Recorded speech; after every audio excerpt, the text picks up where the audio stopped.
and we all have PSEO agreements with all three of them. So it's post-secondary enrollment option, so a kid and a family can go in, for instance, and take a college course and get credit for that college course and not have to pay for it. So, for instance, I can use my daughter as an example. She took a lot of PSEO concurrent enrollment type courses. It didn't cost us as a family any dollars in tuition, and in turn was able to take enough credits with her to the University of Minnesota to be almost a sophomore. Mm-hmm. We found that to be pretty rewarding, and so did she. Hello, everyone, and welcome to the Brighter Together podcast. My name is Janet Courtney, and my special guest today is Dr. Brandon Lunak. He is the superintendent at Moorhead Area Public Schools in Moorhead, Minnesota. Brandon, it is a pleasure to have you here today. Yeah, appreciate that. Thanks for having me on. Absolutely. Tell us, Brandon, a little bit about what's going on in your district. I know it sounds like you guys have some really interesting beginning of the year processes that happen.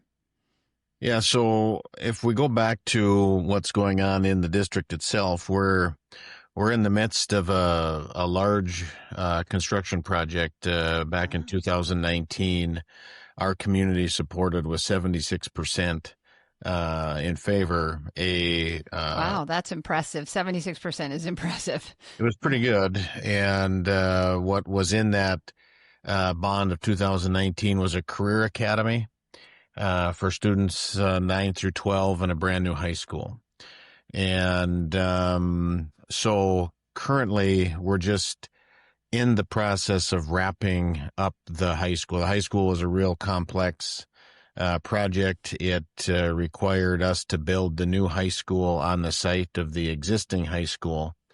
And so we built the new high school in the old parking lot of the old high school, and then tore down the old high school and put up phase 2 of construction. So in the next couple of weeks here, we'll be moving into phase 2A of the project, and we'll be wrapping up the Performing Arts Center here sometime in April. And so we'll finally have that those two projects wrapped up completely. The Career Academy we opened up in a former Sam's Club facility in 2021, and put a second story in there, so we have plenty of space, and we do a lot of our vocational and electives out of there until our high school campus will be completely done here at the start of the next school year. So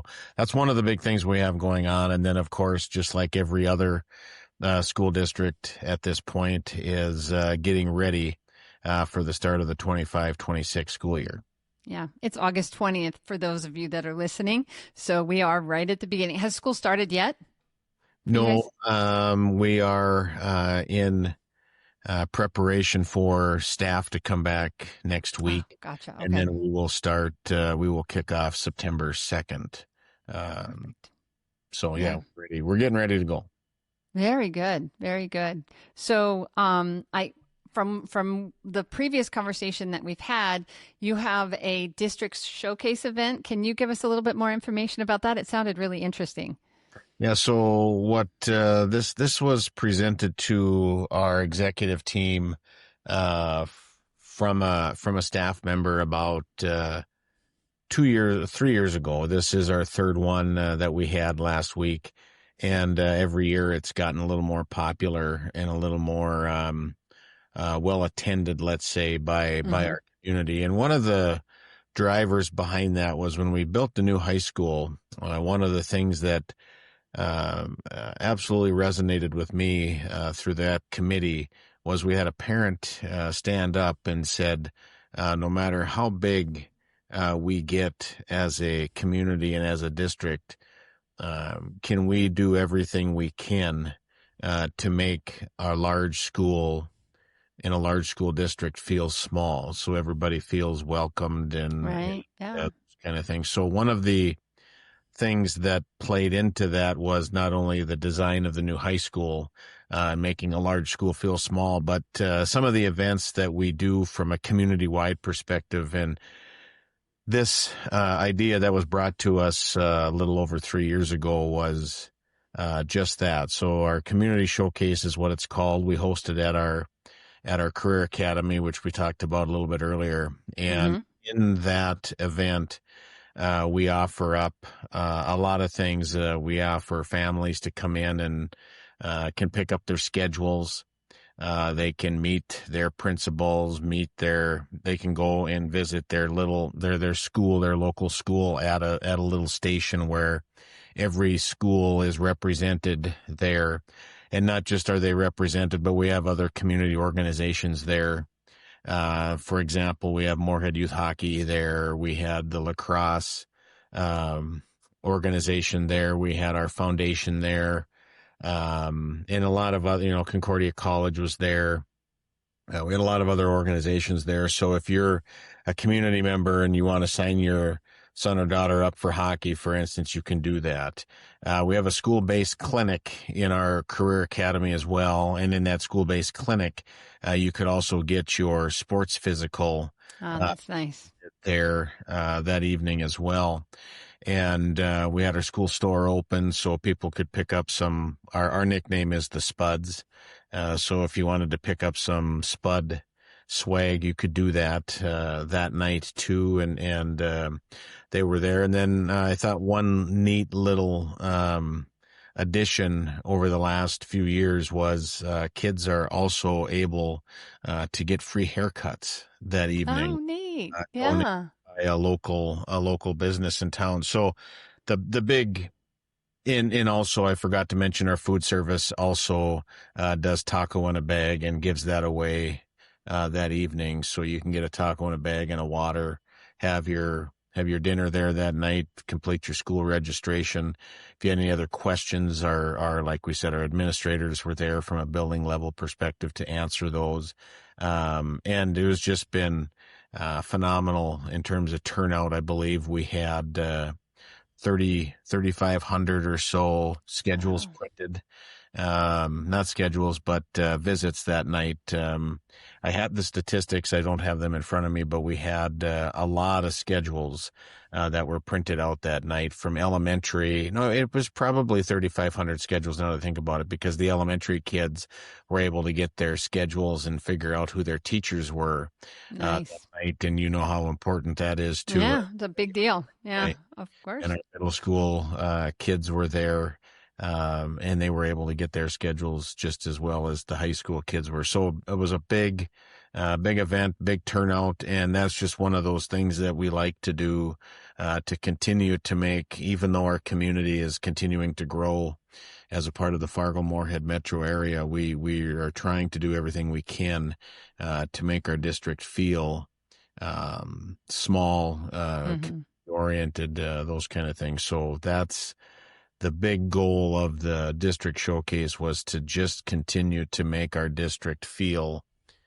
smaller within this large 7,300 student district that we have. I was just going to ask you how many students you have. So 7,300 students, brand new high school, brand new career center. How many middle schools and elementary schools do you guys have? We have one big, large, I'll call it, middle school, and that runs 5-8. That was supported with 56% vote in the community in 2015 for 78 million, and the one Wow. that was voted in 19 was 110 million. So we've had to go back to our community a few times to solve some of our facility challenges. And the one in Hmm. 2015, the bond in 2015 led to the construction of a new elementary and a large middle school addition. So on the middle school campus, we have one side that's a 5-6 facility, and then the other side, and it's joined. They're together. Uh, Hmm. Hmm. and the other side is a 7-8 facility. So we have then five, I'll say 4.5 K4 elementaries, with one of those, we'll call it a half, is served out of our Probstfield facility, and that's a Spanish immersion program that we Oh, have. nice. So Yeah. Fantastic. That is fantastic. So with the new construction, and how did you I'm just curious about the parking. Like if you put the new school where the parking was and you had to, I mean, I'm assuming it took a few years, right? Well, we refer to that project as the one that never seems to get finished. So it was a complex project, no Yeah, doubt, because you literally put up the new facility a foot away from the old one. right. And as you tore down the old facility, you ultimately tied in your phase two of construction to that. But to handle to deal with your question regarding parking, we did add two parking lots as a result, one on the east Okay. side of the campus and one on the west side. And then finally, we were able to construct a third one, about 120 stalls that would be in front of the new facility that would handle visitors and Mm. Hmm. staff. So once everything is done and completed, the east side parking lot is geared towards the athletic complex because that's the where all our activities take place is on the east side of the campus. We're in a unique position with the facility because we have a hockey rink that's attached to our facility, and Wow. prior to us moving into the construction of the new high school, we acquired the hockey facility from the community, from the city of Moorhead. So then we could tie the hockey facility into our new facility and remodel the second story of that to better serve our needs and ultimately make a better product without having to ask the city for permission to do it. So Mm, nice. Yeah. they were able to turn the rights of that facility over, and then we in turn um, have turned that over for the management side of it because we are educators. We're not ice arena managers in any sense Right. of the word. So we turn that over to Moorhead Youth Hockey, who is literally about 5 blocks away from us. So then the youth hockey organization has access to 5 rinks that they can schedule and become a lot more efficient with the use of our arenas versus us doing it by ourselves. Right. I believe it's a wonderful arrangement that we have, and it allows us, since we have the ownership of that facility, we can control the security and access of that during the day, which we think is important Oh, yeah, for a sure. security standpoint. Yeah. So we feel good about that. I think what the committee back in um, about 2018 said we need to do it on that existing site because prior to that happening, for those community members that live on Fourth Avenue here in Moorhead, was a brand new underpass that was put in place to improve safety and for our students and community from the railroad. So there was a grade separation project there, and Mm-hmm. the task force thought it wouldn't be a good idea to leave the $20 million underpass project when it was actually put in to improve access for high school kids and community members to get to the high school safely. Mm-hmm. The community felt that it would be a good idea to keep it on that site and not vacate that site Yeah, after after spending all that money, right? work with getting the underpass in place. So a lot of development was occurring and still is occurring in that area and in Moorhead overall. So a lot of good things, a lot of positive things are happening within our community, and I'd like to think that our high school and career academy are a big component of that. Occupational therapy shouldn't be one more thing on your plate. It should be a solution. Lighthouse Therapy offers school-based occupational therapy services that actually work for you and your staff. Our OTs have an average of 16 years of experience in schools, and they support everything from handwriting to fine motor to sensory integration. And you can choose from 3 different service models, whether it be virtual, hybrid, or in person. It's OT that fits your workflow without the chaos. Visit lighthouse-therapy.com/brighter together to learn more. Yeah, and the kids are going to just win because of it, because they're going to have access to all of that. Yeah, That's and it's good because down the street we have in Minnesota, we have the option for kids to do PSEO. So we have some pretty good agreements in place with Minnesota State Moorhead, a four-year institution in town. We're close to M State University, which is a two-year institution, and then we have our other college in town, which is Concordia College, and we all have PSEO agreements with all three of them. So our Explain that. kids, Explain that acronym for our listeners, if you don't mind. PSEO. it's post-secondary enrollment option. So a Okay. kid and a family can go in, for instance, and take a college course and get credit for that college course and not have to pay for it. Yeah. So, for instance, I can use my daughter as an example. She took a lot of PSEO concurrent enrollment type courses. Didn't cost us as a family any dollars in tuition. Um, and in turn was able to take enough credits with her to the University of Minnesota to be almost a sophomore. Mm-hmm. That was we found that to be pretty rewarding, and so did she. Yeah. And so there's a lot of things to, when we talk about what Moorhead has to offer, the public schools, the community, the state, a lot of good things for students here in the city, in the community of Moorhead. Yeah, it sounds like it. It sounds like it. I have some really good friends in Michigan. There, they had two different families had their kids graduate with an associate's degree right Yeah. out of high school. And I was talking to one of my friends. We lived in Michigan for 19 years and then moved down south because I got cold. I got tired of the cold.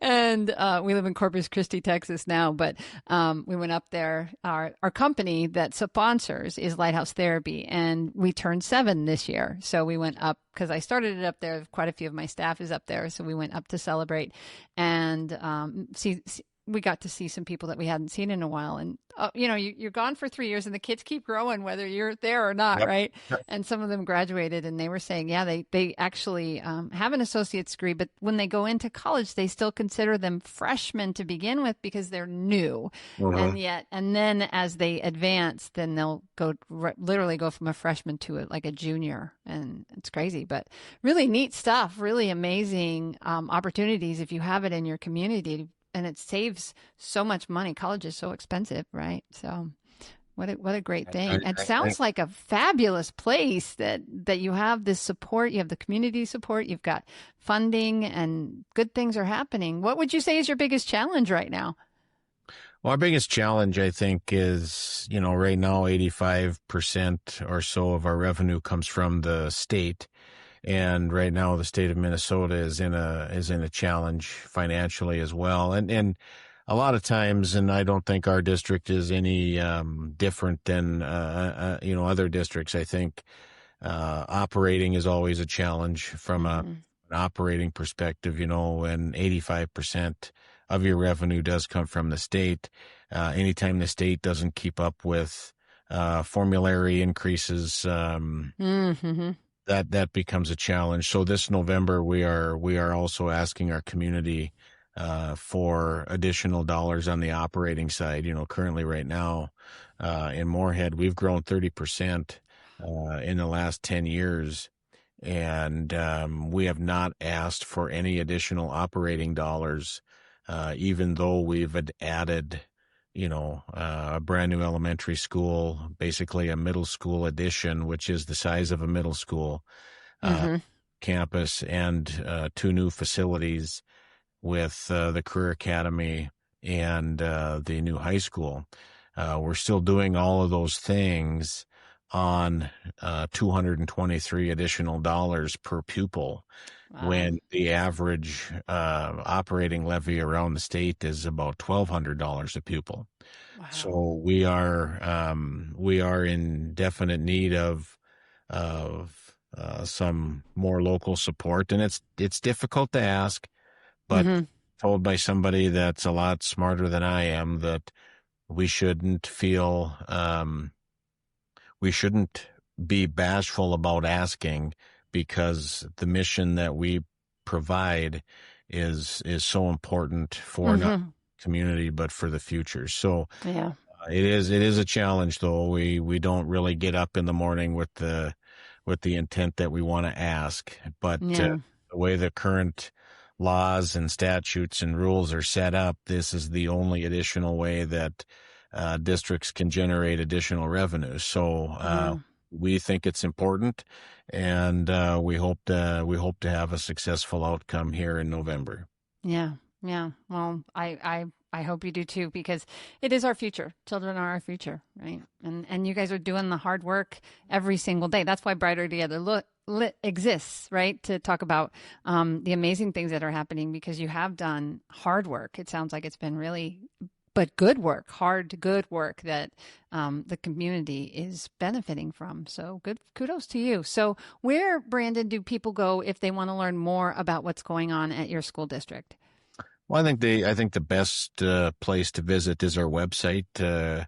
I believe the information regarding the operating vote here in November is just has just been released, and then there's other information there from each individual school. You can get a look at what each individual school looks like. I think there you can view our policies, just anything that is Moorhead area public schools. That is the place to visit. So And Moorhead is Moorhead, correct? correct. Moorhead. So Yeah. that would be Yeah. Moorhead schools.org. There you go. Okay, perfect. Well, Brandon, it's been a pleasure to have you on to talk about the amazing things that you got a lot of good stuff happening there. It sounds fabulous, other than I don't like the cold. Well, I'm from Grand Forks, North Dakota, about 80 miles to the north, and North. I'll just say this, that the Fargo Moorhead area doesn't seem to have the wind like Grand Forks, North Dakota does. Yeah. Just Yeah. 80 miles. So if you're ever looking to come up this way, it's not as Yeah. cold as if you were to go 80 miles north. And I think Michigan, from where you come from, is, depending on where in Michigan, I think you're even further No, north I'm sure it was farther north. Yeah, than it was maybe super even cold. Yeah. Grand Forks Yeah. was. So you probably did have those cold winds. So yes, I don't blame you for Yeah. moving Yeah. to Texas. I loved being there. I loved my friends. That was the hardest part, was leaving my friends. I do not miss the cold. I'll be honest, I don't. But it's like people are people, and you love your people. So, but anyway, Yes, it's been a pleasure. Thank you so much for being on Brighter Together, because we're brighter together. I appreciate that. Thank you very much for having me.